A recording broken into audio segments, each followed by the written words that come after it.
In this video, I'll be diving into the Wealth Dynamics star profile. Now, for those of you who are stars, this could change the way you look at everything you do and can help you find more freedom, more fortune, more fulfillment, and way more fun. Let's go.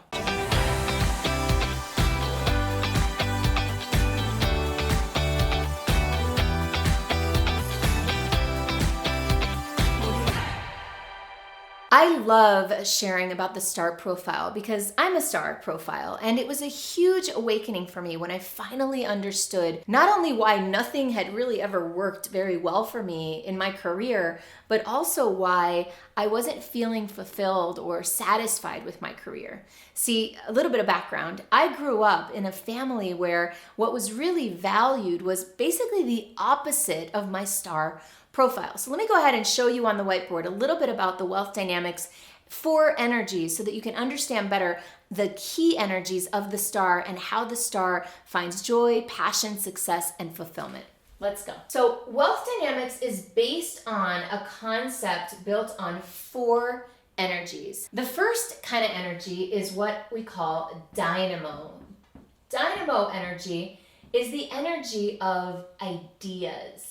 It's the energy of the beginning, of innovation, of creation. This creative energy is basically the beginning. It's the spark that lights up everything else. The second kind of energy is what we call blaze energy. Now, blaze is the warm energy, and it's the energy of people. So this is giving off heat. That's a little flame. So blaze energy, people who are dominant in blaze energy tend to be very people oriented and lovers of other people. They love spending time with people. They love helping people.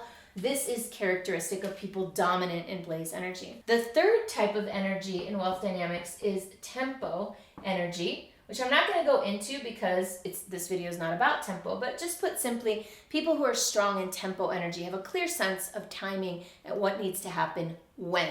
And finally, there's the energy which is steel energy, which is the energy of analysis. And people strong in steel energy tend to love spreadsheets and data and thorough information. Now, when we talk about the star, what we're looking at is the combination of dynamo energy and blaze energy. When we put these two together, what we get is the star profile. So the star tends to be a personality that loves to be creative and loves to be creative in service of other people. So I remember when I was first given my wealth dynamics feedback results from my coach, and she told me that I was a star. And I was actually disappointed.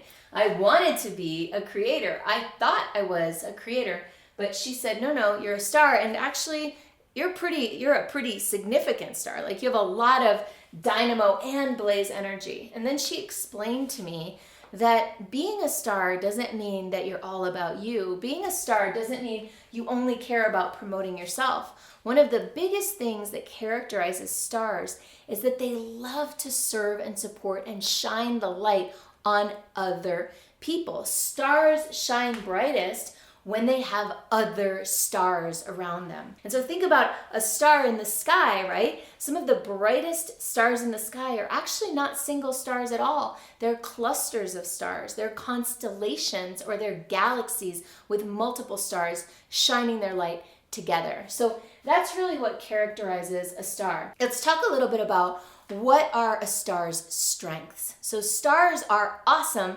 at promotion. So in the world of business, one of the things I love to share with my business owner clients is the way that the wheel works. It works way better when you go clockwise versus when you go counterclockwise. Think of it this way. There's a great idea. You promote the idea. You build a team to sell the idea. You execute the idea, you generate feedback and data and analyze the results of the idea, and then you iterate and you can have new ideas. So the natural order of what I call a superstar business, or a business that's built around you, works really well clockwise. And the role of the star, well, stars have a lot of dynamo energy, so they have a lot of ideas and they're great at brainstorming. And in fact, because they're so good with people, they're also great about great brainstorming with teams of people, with groups of people, and finding the best idea among the group. And then a star is also great at going out and promoting the idea and championing the idea and attracting people to whatever the idea is all about, what it stands for, the mission and the message. Another thing that stars tend to be really good at is being creative on the fly. Like, I'm not using a script or a teleprompter for this presentation, right? I'm going improvisationally. So a star is generally really good on his or her feet, whereas someone over here on this side of the wheel generally needs a lot of preparation or likes to have a very thorough script. Stars are like, yeah, just tell me the bullet points and let me at it. I'll get going. And in fact, in my speaking career, other speakers often were really surprised about how little preparation I would do in order to go out on a stage and deliver a presentation. So these are all great things for stars. Other things that stars are great at is promoting other people's products and services. And especially as an entrepreneur, it can be challenging for a star to build an entire organization. And so it really helps sometimes when a star can come into a situation and sell something that already exists and instead just be the face of it, be the celebrity out in front of it. Now, that doesn't mean they have to be that. And in fact, my business I've created from the ground up for the last 12 years. Not that it was the easiest thing in the world. So one of the things you want to consider as you're working your way through this wealth dynamics content and you're learning about your star profile is there's what the test says that is ideal or aligned, and then there's your autonomy and your sovereignty to make decisions for yourself. But I will share one story about a star client of mine that I think is really emblematic and important for you to hear. I had a client who's heavy on the Blaze and Dynamo. She's a star. And I started working with her, and the business that she had decided, the business model that she had decided to run was an agency business. Now, in her business, in her agency, they were building websites and building out brands. So to build brands and to build websites requires a lot of project management, requires a lot of execution. Now, guess who's not so good at project management or execution? You guessed it, stars. Project management and execution is much more down here on this part of the wealth dynamics circle versus up here. And in fact, it's kind of the opposite of what creators and stars are great at. And of course, I shared this with her. I was like, listen, I don't know that an agency is such a great idea. Here's all the reasons why. And she said, I get it. I know, but I think I can do this. I think I can find someone to run my agency for me and to help with project management. Well, it didn't last very long. Within a few months, she had realized that the workload was just too heavy and it just wasn't energy rich, and that she was ready to step into a new business model that was more aligned with her star profile. I hired her and she became one of my coaches. Another business model that's really great for a star is mentoring and leadership, especially if that mentoring and leadership is in a group format as opposed to one-on-one.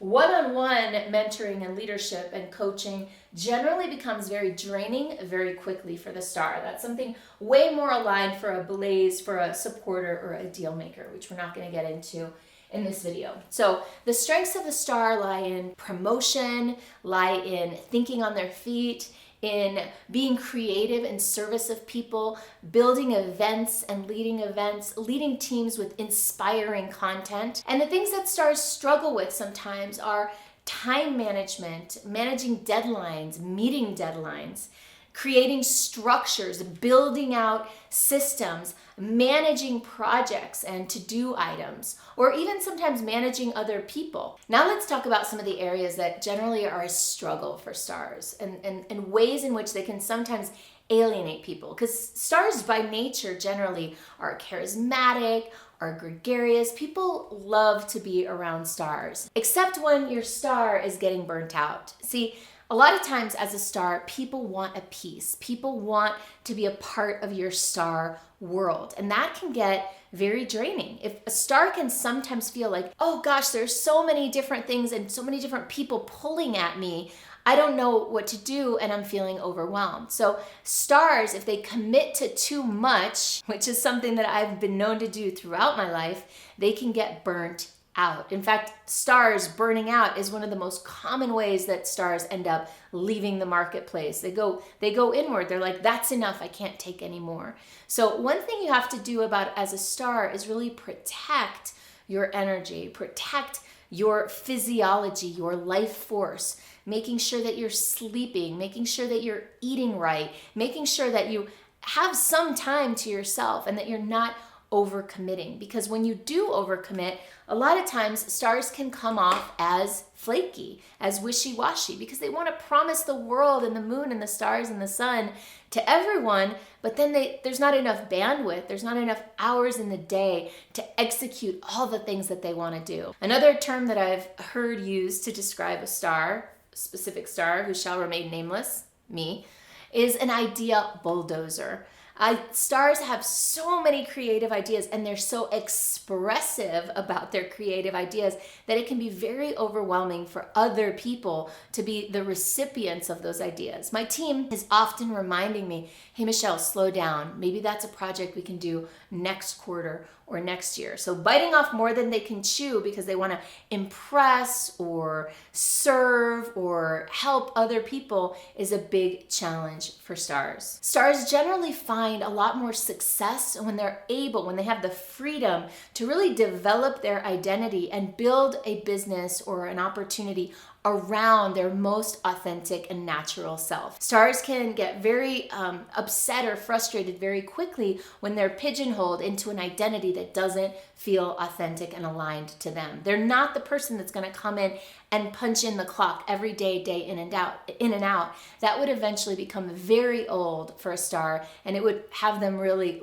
stop shining. Another area in which stars can sometimes struggle is that they have so many creative ideas and such a big awareness of what's possible in the world that they can often expect too much of others and hold very high standards that people just can't meet. This has been a challenge for me throughout my life, throughout my career, where I find that I put people on a pedestal. I expect too much. I want them to do too much. I have these high expectations about what's possible to accomplish in very limited time frames. That's part of my lack of tempo energy, right? That non-awareness of what it really takes in a time perspective to actually get projects done. So we can lose people in our team and in our life simply because we don't have realistic expectations about what's possible, which also means that sometimes we accomplish incredible feats that seem almost impossible. So remember, every strength is also a weakness. Every weakness is also a strength. They're both the flip sides of each other. There are a few more areas where stars really excel and a few more areas where they struggle. So a couple of areas where stars struggle, let's start with that, is in the area of managing details and financials and analysis. So if a star is really fully expressed, fully in their star, fully tapped into their natural gifts and strengths, chances are they're on a stage somewhere, they're improvising somewhere, they're creating content somewhere, they're building relationships somewhere. That means they're not sitting behind their computer typing in and entering details into contact managers. It means they're probably not keeping track of all their money in and money out. It means that they're generally not very good at tracking and doing the internal structures that keep a company sane and safe. And so one of the very first things I did once I started making enough money, actually before I even started making enough money, was I outsourced all my financial function. I outsourced my bookkeeping, outsourced my financials. I outsourced them to somebody I trust, but that allowed me to release all this time. See, what would take me 10 hours a week to do was taking a bookkeeper 2 hours a week to do. So I could invest $70, $100 a week to allow someone else to do that and release back 10 hours of my time to focus on doing what I did best. So as you're figuring out how to take advantage of being a star, remember that instead of trying to be better at the stuff that you hate and that you don't do very well, consider using that magnetism of yours to attract a team that's able to plug those gaps and fill those holes. Another area that might be a gap is this area down here of project management. Because stars are constantly thinking of new ideas, there's often a whole bunch of new things that need to get done every day in the business. Now, there are two remedies for this. Number one is remember to slow down and breathe when you get a new idea, and maybe give yourself 30 days to decide if you really want to do this idea or if it's just an impetuous decision in the moment. And then also find yourself someone to lean on, somebody that can do the projects for you. Ideally, somebody that can support with sales and with maintaining relationships with people. One of the areas that stars often struggle is that they're great at opening doors to relationship and finding new relationships and inspiring people to come on board, but they're often not so good at the nurturing of the relationship, at the staying in touch over the years. Like someone down here, like a deal maker, for example, is usually still friends with the people they knew in kindergarten, whereas a star is always usually more focused on the new relationships than the older relationships. Some skills that would really be beneficial for a star to develop, well, one of them, the one that's really impacted me the most, has been learning to slow down, breathe, and listen. And not just listen to other people, what they're saying. Yes, that's very, very important. But also to slow down and listen to ourselves. As a star, sometimes we're so in ideation mode, so externally focused, that we don't take time to check in and say, how am I feeling? What do I need right now? And that's a really important skill set because stars, like I said earlier, can get burnt out very quickly. So managing your own energy, checking in internally, breathing every single day. I do a morning practice, which is all centered around going inward and getting still. And that will make the energy that you build up internally much more effective to put out into the world. When stars are energy poor, we project that energy poorness into the world. When stars are energy rich, that's what we're projecting into the world. And so as a star, it's almost like your responsibility or your duty to make sure that what you're projecting in the world is positive and uplifting, because we project so strongly, whether that's positive or negative. So it's worth the time and the effort to make sure that what we're projecting is good. If you liked learning about how your personality and your preferences and the way you show up in the world influences how other people relate to you and how you can grow your business, then check out my Monetize Your Magic playbook. It's free and you can get it by clicking the link below. In it, you'll find strategies, techniques, tips, and tools for how you can align your business with who you really are and what you really want to create, and also generate a more lifestyle-friendly, sustainable business model. Enjoy.